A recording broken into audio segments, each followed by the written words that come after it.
Sudah pun berlaku di banyak negara seperti di India, di mana petani-petani sudah mula membunuh diri.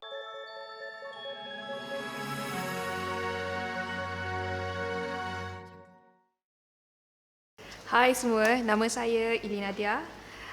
Saya seorang pelajar tahun akhir daripada University of Nottingham, dan ketika ini saya juga menjadi salah seorang pengasas daripada kumpulan Climate Action Malaysia.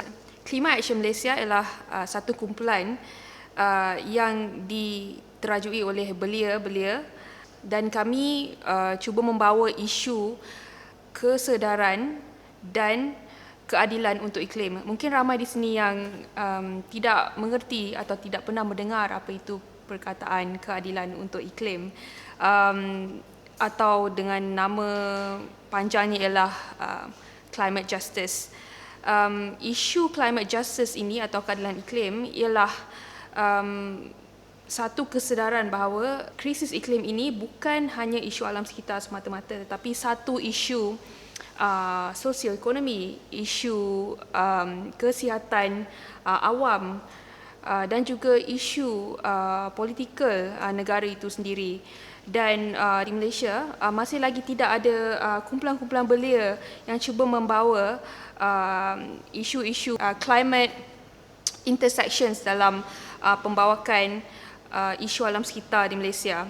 Kami bermula daripada tahun lepas, tahun 2019, dan kami ialah sebuah kumpulan yang lahir daripada climate protest ataupun yang kamu semua sedang lihat di seluruh dunia pada tahun lepas, beberapa tahun sebelum ini. Ada climate strikes, climate protest, dan di Malaysia kami ialah kumpulan yang mempelopori dan organize protes-protes tersebut. Dan kami hanya belia-belia yang terdiri daripada diverse lah. Kami bercampur, kami bukan hanya student, kami ada young professionals, kita ada kawan-kawan yang belajar different kind of things, dan kami bercampur, kami duduk sama-sama dan cuba lihat di mana kita boleh membawa isu iklim ni secara menyeluruh dan bukan hanya bertumpu di kawasan urban. Kebanyakannya naratif berkenaan krisis iklim di Malaysia ini membawa isu yang sangat urban, dan bahasa-bahasa yang digunakan ialah bahasa yang seperti bahasa Inggeris, dan ini menyebabkan isu iklim ni dikatakan satu isu elitis. Tetapi sebenarnya isu iklim ni akan memberi kesan yang lebih teruk kepada golongan marginal, lebih-lebih lagi belia dan juga wanita. Dan kami berharap untuk memperkasakan komuniti-komuniti yang akan mendapat impak yang lebih besar daripada krisis iklim ini.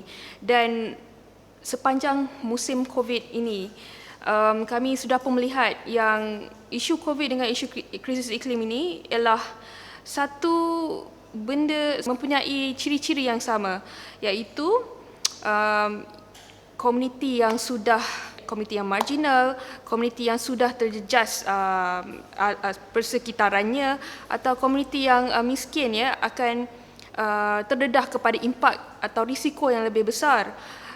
Dan ini menyebabkan kami lebih merasa risau bahawa apa yang akan terjadi kepada komuniti ini sekiranya dunia kita menghadapi suhu yang melebihi daripada 1.5 darjah Celsius. Dan ini adalah satu keadaan yang sangat merunsingkan kerana kita semua akan menghadapi kepanasan tersebut. Walaupun impaknya secara berbeza, tetapi isu dia adalah nyata. Dan benda yang paling kita boleh relate kepada isu krisis iklim ni adalah isu makanan.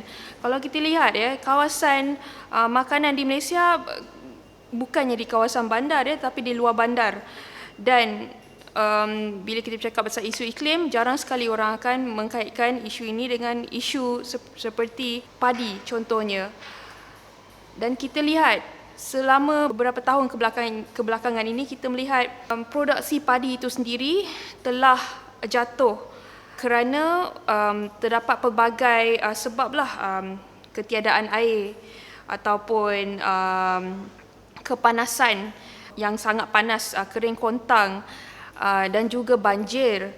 Selain itu, bila terlampau panas, terhasilnya lebih banyak pest diseases outbreaks, dan ini menyebabkan banyak hasil-hasil padi itu semakin menurun. Dan ini juga telah dibentangkan dalam laporan-laporan padi daripada MADA, daripada KADA, daripada AYADA, Perak dan sebagainya, bahawa kerugian dalam penurunan penghasilan padi ini sendiri menyebabkan mereka dan juga petani menanggung kerugian yang amat besar. Dan ini satu isu yang kita dapat lihat sudah pun berlaku di banyak negara seperti di India, di mana petani-petani sudah mula membunuh diri akibat tidak mampu membayar ganti rugi tersebut. Dan walaupun di Malaysia isunya masih lagi tidak di tahap serius seperti di India, tetapi ada satu pepatah saya dengar, kalau petani itu menangis, seluruh negara itu akan menangis, akan berlapar. Tetapi di Malaysia ini, isu ini masih lagi tidak diambil serius oleh pelbagai pihak, lebih lagi di pihak yang mempunyai kepentingan ataupun influence. Dan di sinilah kami ingin menyuntik isu iklim di Malaysia dengan isu-isu lokal, kerana kebanyakannya isu krisis iklim di Malaysia juga amat bergantung pada isu-isu di luar. Okey, saya bukan nak kata isu luar tu tidak penting, seperti glacier melting, penaikan suhu air, itu semua kesannya akan kita rasai, tetapi kesan yang sudah kita rasai ini masih lagi tidak didokumentasikan dengan secara besar-besaran. Contohnya extreme weather, kita ada banjir melampau, hujan yang turun lebat sangat, dan kemarau yang lebih panjang. Dan ini semua kesan-kesan yang kita rakyat Malaysia akan hadapi. Kalau bayangkan hari itu tak ada air tahun lepas, beberapa tahun ni begitu kerap ketiadaan air di kawasan urban, dan kita sudah pun merasa susah, kehidupan kita terjejas. Cuba bayangkan benda yang sama sudah pun dirasai di kawasan-kawasan luar bandar, dan isu ini masih lagi tidak dipelopori dengan secukupnya. Saya sebagai seorang komiti daripada Climate Action Malaysia, saya menyerulah lebih banyak kumpulan-kumpulan belia. Kalau bukan kumpulan belia pun, semua orang, kami mahu semua orang, dan bukan sahaja kumpulan-kumpulan belia, untuk mengeluarkan suara dan pendapat dan menggunakan whatever skills that you have untuk bercakap tentang isu ini. Bayangkan lagi 10 tahun Malaysia akan mengalami kenaikan suhu sebanyak 1 ataupun 2 degree Celsius. Ini isu yang sangat menakutkan, kerana bila naiknya suhu, banyak perkara yang disasters yang kita akan hadapi. Bukan hanya kepanasan, tanaman tak menjadi, air tiada, berlaku lebih banyak migrasi daripada luar bandar ke bandar, dan akan menekan resos di kawasan bandar itu sendiri, seperti masalah sampah yang sudah semakin kritikal di kawasan urban. Kami merasakan isu ini tidak diambil serius oleh rata-rata autoriti di Malaysia. Dan ini sebabnya kami melakukan banyak aktiviti seperti protes ataupun capacity building workshops untuk membina naratif dan juga pemahaman rakyat itu sendiri tentang krisis iklim. Dan fokus kami memang lebih kepada komuniti-komuniti luar bandar. Okey, kalau korang nak tahu kami itu siapa dan apa aktiviti yang kami lakukan, boleh ke media sosial kami. Kami ada Facebook, Instagram, Twitter and also YouTube.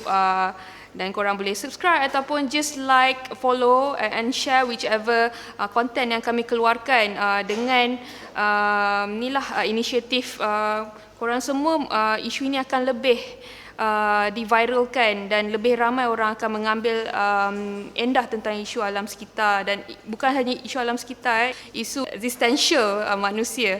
Okey. Sekian, terima kasih.